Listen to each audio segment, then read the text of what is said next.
Alors comme vous pouvez le constater en ce moment, on a pas mal de retracements au niveau des indices, hein, puisque actuellement on a un Nasdaq 100 qui est à moins 2,38% et un Dow Jones à moins 1,51%. Alors on a toutes les places boursières qui chutent assez lourdement. Bon, mon portefeuille reste encore en positif. On va le voir tout à l'heure que certaines lignes ne le sont plus du tout forcément, mais le global il est toujours en positif puisque je suis toujours en gain à plus 10,38 euros. On va voir si ça continue encore, mais c'est vrai que c'est assez compliqué en ce moment. Il faut pas paniquer, hein, de toute façon on fait de l'investissement long terme, donc si vous êtes sur de l'investissement long terme, vous pouvez considérer que toutes les baisses, et même s'il y a un crack boursier demain, toute baisse ou tout crack sont plutôt des opportunités d'achat plutôt que des opportunités de sortie. Je vous rappelle que l'investissement en bourse peut provoquer une perte partielle ou totale de votre capital. Vous ne devez en aucun cas copier ou reproduire mes prises de position.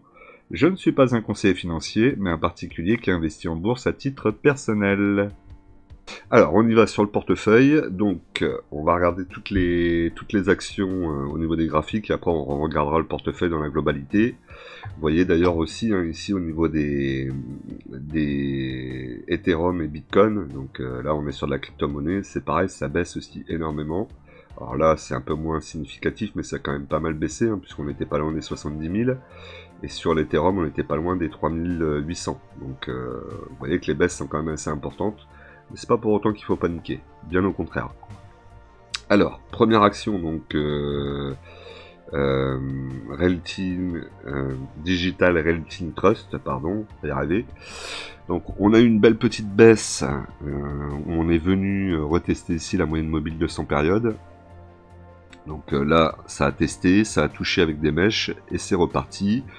Là pour le moment on est plutôt bien configuré, hein. On a une moyenne mobile 20 périodes. Alors on va essayer de les mettre un peu plus en... si elles valent bien, voilà. Donc là ici on a la moyenne mobile 50 périodes qui est au-dessus de la moyenne mobile 20 périodes, mais on voit que la moyenne mobile 20 périodes, donc qui se trouve ici, est en train de recouper la moyenne mobile 50 périodes. Donc ce qui pourrait laisser penser que on devrait continuer à reprendre un peu de hauteur, pourquoi pas revenir à des plus hauts historiques qui sont ici. Donc pour le moment, pas trop de problèmes au niveau de Digital Renting Trust. Ça se comporte plutôt correctement, on va dire. Ensuite, Alphabet. Donc Alphabet, elle est toujours bien orientée pour le moment. On voit ici qu'on a eu presque une touche entre la moyenne mobile 20 périodes et la moyenne mobile 50 périodes. Vous voyez ici la moyenne mobile 50 périodes en bleu. Bon, ça n'a pas touché. Et là, on voit que la moyenne mobile 20 périodes est en train de repartir un petit peu à la hausse. On a fait une belle petite accélération hein, depuis le point bas ici où on a touché la moyenne mobile 50 périodes. Et c'est plutôt assez correct, vous verrez que sur mon portefeuille, on est plutôt pas mal. Bah, d'ailleurs, vous le voyez ici, vous voyez que je suis à plus 18,36%, donc c'est plutôt pas mal. 166,72 dollars actuellement, et moi j'ai acheté à 137,76. Donc vous voyez que pour Alphabet, ça a été plutôt pas mal. On est bien reparti en tout cas. Ensuite, nous avons Realty. Donc Realty, c'est un petit peu plus compliqué. On voit là une moyenne mobile 20 périodes qui est en belle chute. Alors si elle va bien s'allumer, voilà. Donc on a une belle petite chute de la moyenne mobile 20 périodes. On voit la moyenne mobile 50 périodes qui est bien plus haut et qui se stabilise. Donc là la tendance pourrait plutôt nous faire penser qu'on va continuer à baisser un petit peu. On a une moyenne mobile 200 périodes qui est pas si loin que ça. On a quand même touché plusieurs fois là ces derniers temps. Donc on fera attention. Après c'est pas grave, on construit sa ligne dans le temps. Donc toute opportunité de revenir sur la moyenne mobile 200 périodes sera des opportunités de réachat pour moi. Puisque je crois en ces dossiers. Et donc du coup voilà la situation actuellement. Ensuite, nous avons donc ça c'est compagnie de canadienne. C'est les rails. Donc sur les rails, j'ai qu'une action aujourd'hui. J'aimerais bien en racheter une autre. Donc peut-être que je vais m'attarder un peu dessus. De toute façon, il va falloir que j'en rachète sur toutes les actions. Mais pour le moment, je vous expliquerai à la fin ce que je fais avec mon portefeuille pour pas trop me prendre la tête. Donc là, ici, on a une moyenne mobile 50 périodes et une moyenne mobile 20 périodes qui sont vraiment très très proches l'une de l'autre, vous le voyez. On va peut-être avoir un croisement avec une moyenne mobile 50 périodes qui va repasser au-dessus. Il faudra faire attention quand même parce qu'on voit que par le passé c'est pas souvent arrivé, hein. Vous voyez que là ici je suis en 2004, donc 2004 c'était là, et on voit que ça, les deux se sont croisés une seule fois en 2007-2008 on va dire. Donc on va quand même faire attention à ça, mais il est possible que ça vienne juste se toucher, que ça reparte. Parce qu'on est sur un dossier quand même qui est plutôt bon, vous le voyez, hein, on a une tendance haussière à long terme. Donc les opportunités de rachat, ils sont plutôt en ce moment. Par contre, il ne faudrait pas que ça casse trop et que ça vienne par exemple toucher la moyenne mobile de 100 périodes. Là, on pourrait se poser plus de questions puisque ça fait très longtemps que ce n'est pas le cas. Nike. Donc Nike en grosse difficulté. Bah, vous voyez typiquement, hein, ça faisait longtemps qu'elle n'était pas venue sur la moyenne mobile de 100 périodes ou très proche. Là, elle a vraiment fait une très grosse cassure, hein, beaucoup plus grosse que ce qu'elle a pu faire depuis les années 2000. Donc ça fait 24 ans qu'elle n'est pas, pratiquement qu'elle n'est pas descendue aussi bas. Même là, vous voyez, hein, ça fait une petite chute, mais c'est remonté. Là, on voit quand même que ça tombe bien. La situation de Nike, elle est peut-être un petit peu plus compliquée actuellement. Pour moi, Nike, c'est une marque très très forte, vraiment très très très très forte. Elle ne disparaîtra pas du jour au lendemain. Ce qui peut leur arriver, c'est peut-être plus de difficultés en ce moment. Mais à mon avis, ce n'est que temporaire. Et ensuite, ça va repartir. Donc c'est pour ça que là, pour moi, je considère que c'est plutôt de l'accumulation à faire ici. En plus, on s'approche de la moyenne mobile de 100 périodes. Donc il faut accumuler, en racheter et faire sa ligne. En tout cas, c'est comme ça que je vois les choses. Après, je vous incite pas forcément à faire la même chose. Hein. C'est à vous de faire vos propres analyses. Mais moi, je considère que Nike est un dossier très solide, avec tout ce qu'il faut pour faire une belle action. D'ailleurs, aujourd'hui, alors, je parle de ça, moi, dans les années 90, lorsque vous achetez des chaussures Nike, des baskets Nike, les plus chers, c'était généralement les Air Jordan ou les... Ouais, je crois que c'était les Air Jordan, quasiment les plus chers à l'époque, qui étaient très très loin de ce qui se fait aujourd'hui. Aujourd'hui, on voit des Nike qui valent des fois des sommes, mais complètement surréalistes, avec des grandes marques de luxe qui se sont alliées avec Nike, ou des collections spécifiques. On a aussi beaucoup encore de Jordan qui sortent, alors jamais portés par Jordan évidemment, mais qui sortent régulièrement avec des grandes marques et qui font des Air Jordan spécial machin, spécial ceci, spécial cela, et donc du coup qui deviennent très très très chers.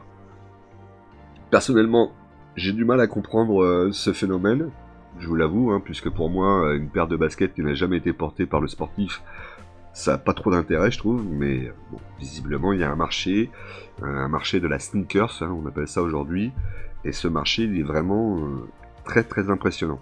Moi, en tout cas, je connaissais pas ça à mon époque, et aujourd'hui, je trouve que c'est complètement démesuré, mais s'il y a des gens qui sont prêts à payer des sommes aussi folles pour avoir des baskets, en plus, souvent, ils les portent même pas, je suis sûr, donc c'est vraiment de l'achat-revente, et c'est presque devenu... des chaussures, oui, c'est des chaussures de collection en fait qu'on porte pas et qu'on revend et qu'on essaie de faire des plus-values avec, comme des œuvres d'art un peu. Donc bon, bah si le marché est comme ça aujourd'hui, pourquoi pas, hein. Mais tout ça me fait penser que Nike de toute façon ne disparaîtra pas, bien au contraire. Donc aujourd'hui, accumulation pour moi sur Nike, c'est ce que je fais d'ailleurs, vous le verrez tout à l'heure avec le portefeuille. Ensuite, nous avons Coca-Cola. Donc Coca-Cola, apparemment, a pas forcément fait des très bons chiffres. Malgré tout, c'est plutôt correct au niveau du graphique. Vous voyez aussi, hein, on est sur des sociétés qui ont quand même une tendance haussière à long terme. En tout cas, depuis 2007. On voit qu'il y a eu très très peu de fois où en tout cas depuis les années 2000, où la moyenne mobile 20 périodes et la moyenne mobile 50 périodes se sont croisées. On a eu une petite période là entre 2000 et 2004, et depuis on est plutôt sur une belle tendance haussière, c'est plutôt propre. Bon, Coca-Cola, tout le monde connaît, ils sont sponsors actuellement dans les Jeux Olympiques à Paris, ils sont forcément sponsors des Jeux Olympiques, ils sont sponsors de tout.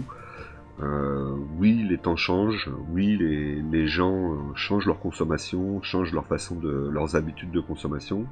Et donc peut-être que la marque Coca-Cola va devoir réfléchir à de nouvelles boissons à diffuser, peut-être à commercialiser, mais la marque est tellement forte, le produit est tellement iconique que ça va être très difficile de les faire sortir. Donc c'est pour ça que c'est pour moi un dossier très intéressant, une tendance haussière qui n'est pas une tendance haussière folle, mais qui est une petite tendance haussière, un dividende plutôt correct, et comme je vous le dis, une marque très forte.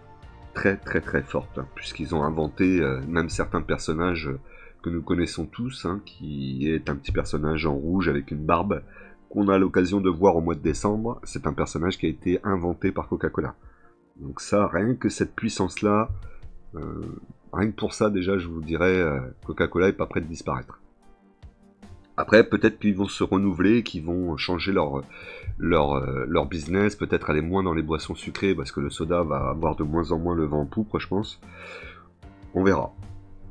Mais en tout cas, la marque est suffisamment forte pour tenir dans le temps, et même si vous deviez avoir un pic comme vous le voyez ici, avec une énorme mèche qui s'approcherait de la moyenne mobile de 100 périodes, ça ne serait que des opportunités d'achat pour moi. Ensuite, Nestlé. Alors Nestlé aussi est en grosse difficulté actuellement au niveau de ses chiffres. Ça reste toujours le numéro 1. Donc aujourd'hui, je considère que c'est plutôt une zone d'achat. En plus, on achète en francs suisses. Donc une monnaie qui est quand même assez solide.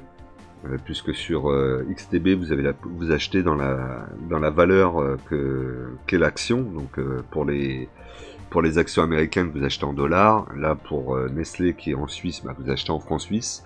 Tout ça est quand même assez intéressant. Alors après, effectivement, quand je les récupère, ils sont retransformés en euros. Mais ça reste quand même toujours très intéressant d'avoir des actions en monnaie différentes. Donc, en plus de ça, donc Nestlé est un géant. Hein, c'est le numéro 1. Derrière, vous avez Danone. J'ai Danone aussi sur mon PEA, donc je me dis Nestlé sur le CTO, c'est quand même assez intéressant. Aujourd'hui, ils sont un petit peu en difficulté. Je ne doute pas que demain, ils repartent. De toute façon, ils ont tellement de marques fortes qu'ils peuvent que forcément repartir. Donc plutôt pour moi un point très intéressant pour pouvoir accumuler quelques actions. Et d'ailleurs, il faudrait que j'en accumule un peu plus. Bon, vous verrez après qu'avec le portefeuille, j'ai peut-être pas assez de liquidité, donc il faut que je fasse mois par mois. Mais en tout cas, j'essaye d'accumuler ce que je peux. American Water, donc là c'est tout ce qui concerne l'eau. Donc il me fallait une belle action qui concerne l'eau, puisqu'on peut imaginer que dans les prochaines années, et peut-être plus rapidement qu'on ne le croit, l'eau va devenir sans doute le pétrole le plus recherché, hein, va devenir la matière première la plus recherchée et la plus convoitée. On peut presque imaginer, et j'espère que je ne serai plus là pour le voir, il y aura peut-être même des guerres à cause de ça, puisque je pense que la complexité pour avoir de l'eau potable et de l'eau en général va être de plus en plus compliquée. On le voit, hein, il y a certains pays qui souffrent déjà énormément, même plus que certains pays. Hein. J'ai pu, pour ma part, aller en Afrique du Sud il y a très longtemps de ça, et déjà à l'époque en Afrique du Sud, ils avaient des très très gros problèmes d'eau. Mais vraiment des très gros problèmes. Hein. Vous alliez dans les toilettes publiques, il y avait 10 lavabos, sur les 10, vous n'en aviez qu'un seul qui fonctionnait. Vraiment, ils avaient un très très gros problème. Hein. Dans les hôtels, vous étiez dans les douches, vous aviez un compteur qui vous permettait d'avoir peut-être 2 ou 3 minutes d'eau et ensuite ça coupait. Tellement ils étaient dans une difficulté. Je vous parle de ça il y a peut-être une dizaine d'années. Hein. Donc je sais pas dans quel état ils sont aujourd'hui, mais c'est plutôt inquiétant. Donc l'eau va être très importante, je pense, dans les prochaines décennies. Et donc du coup, il me semble intéressant de quand même investir dans l'eau. Et j'espère que d'ici là, on aura trouvé des solutions pour résoudre ces problèmes d'eau. Mais je suis quand même assez pessimiste là-dessus. Ensuite, nous avons Walt Disney. Donc Walt Disney en grosse difficulté en ce moment. Alors Walt Disney, la plus grosse difficulté qu'ils ont, c'est d'avoir oublié un petit peu leurs fondamentaux et d'être parti un petit peu trop dans des quêtes qui ne les concernaient pas, hein, comme les causes, certaines causes pour différents mouvements, on va dire. pour pas citer qui que ce soit. C'est très bien qu'il le fasse, hein, c'est pas la question, hein, mais en tout cas, a priori, ça n'a pas plu forcément à son public, ça n'a pas plu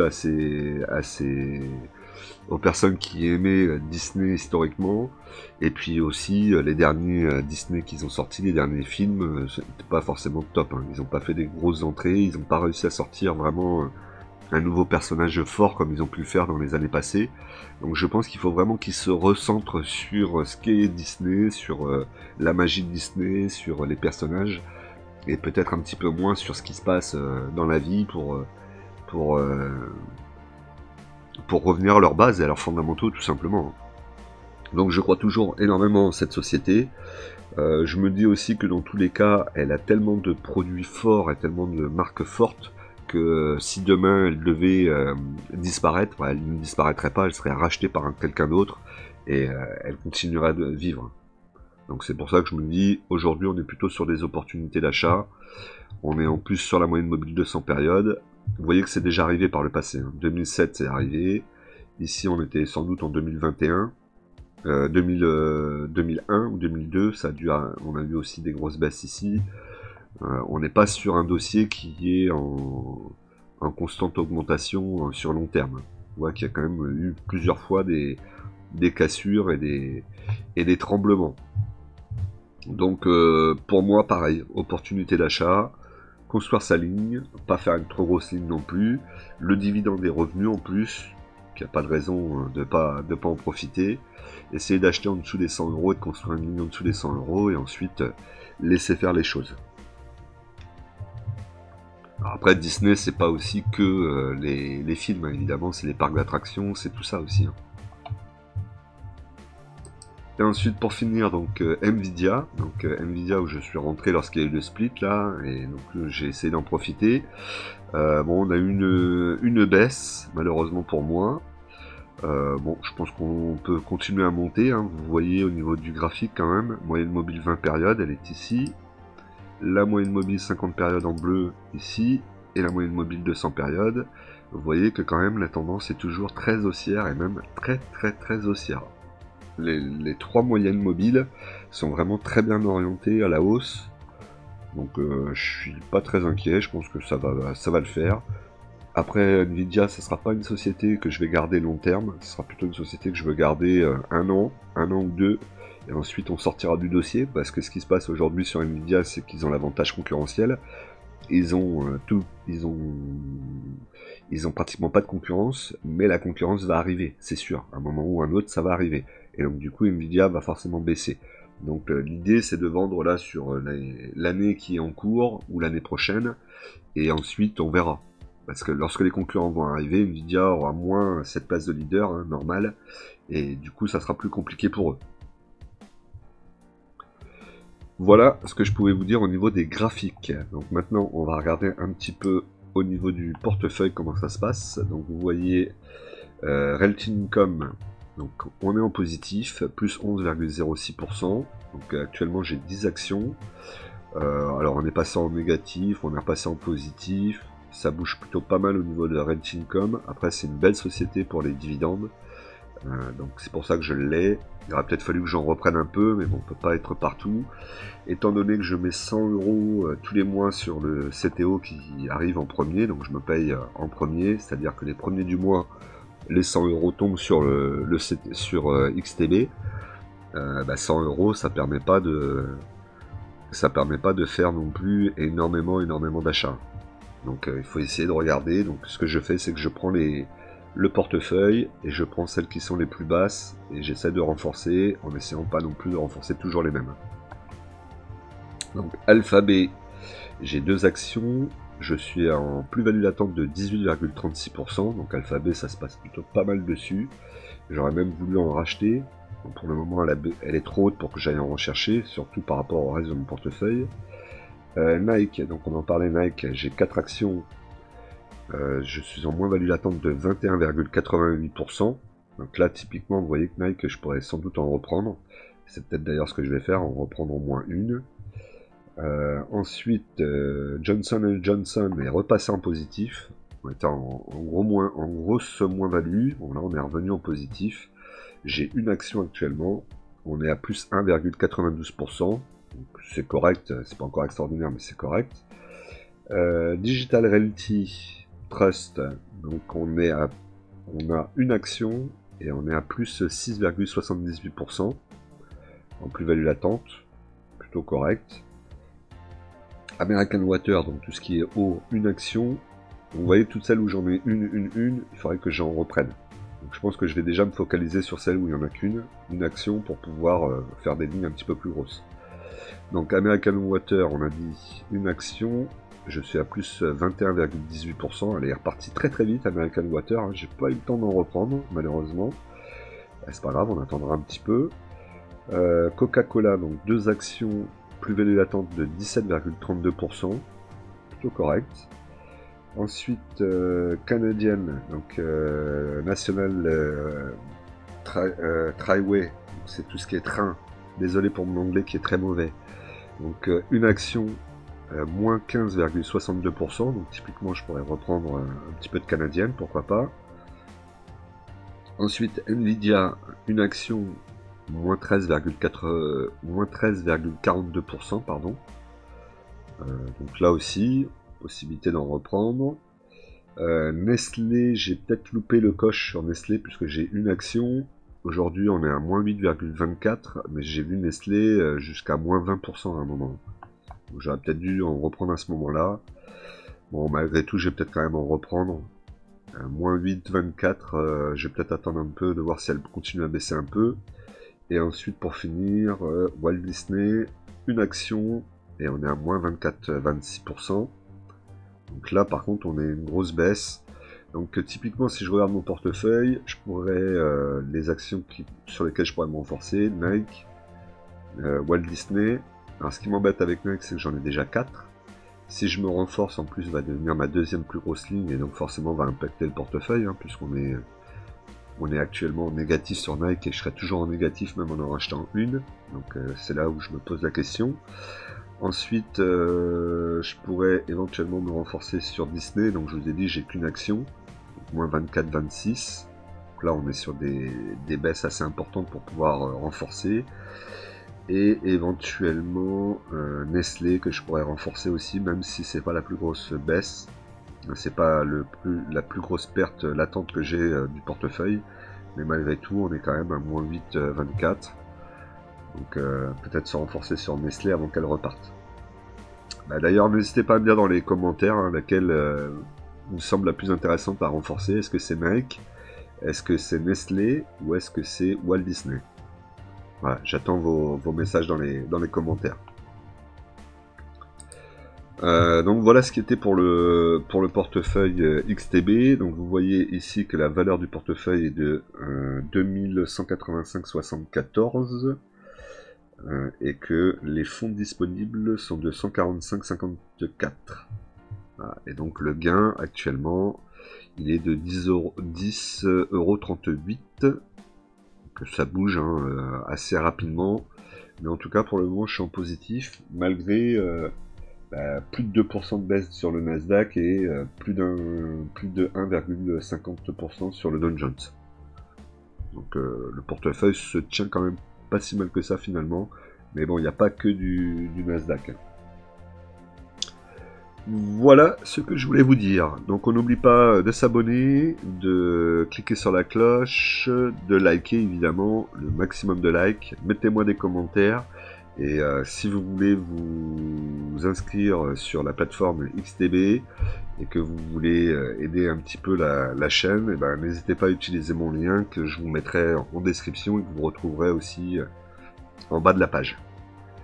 Allez, je vous dis à très vite, et on n'oublie pas qu'en investissement, les impatients payent pour les patients.